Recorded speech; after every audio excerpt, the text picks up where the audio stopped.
மனு கொடுத்த சில தினங்களிலேயே தங்கள் பகுதி வழித்தடங்களுக்கு இலவச பேருந்து வசதி செய்து கொடுத்த தமிழக முதல்வர் மற்றும் ஊரக வளர்ச்சித்துறை அமைச்சர் ஐ. பெரியசாமி ஆகியோருக்கு ஊர் பொதுமக்கள் தங்கள் நெஞ்சார்ந்த நன்றிகளை தெரிவித்துக் கொண்டனர்.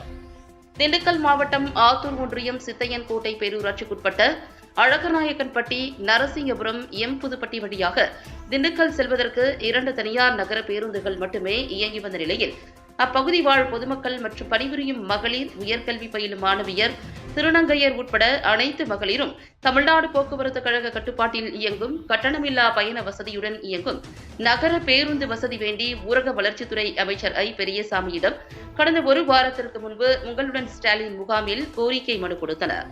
இதைத் தொடர்ந்து அமைச்சர் ஐ. பெரியசாமி துரித நடவடிக்கையால் பொதுமக்கள் மற்றும் மகளிர் கோரிக்கையை ஏற்று உடனடியாக அதனை நிறைவேற்றும் விதமாக சித்தையன்கோட்டை பேரூராட்சிக்குட்பட்ட அழகநாயக்கன்பட்டி, புதுப்பட்டி, நரசிங்கபுரம் வழித்தடம் வழியாக நகர பேருந்து இயக்குவதற்கு உத்தரவிட்டதைத் தொடர்ந்து இன்று காலை முதல் புதிய வழித்தடம் வழியாக நகர பேருந்து இயக்கி வைக்கப்பட்டது. இதில் பேருந்து ஓட்டுநர் மற்றும் நடத்துனருக்கு மலர் தூவி பொன்னாடை போர்த்தி கௌரவிக்கப்பட்டனர்.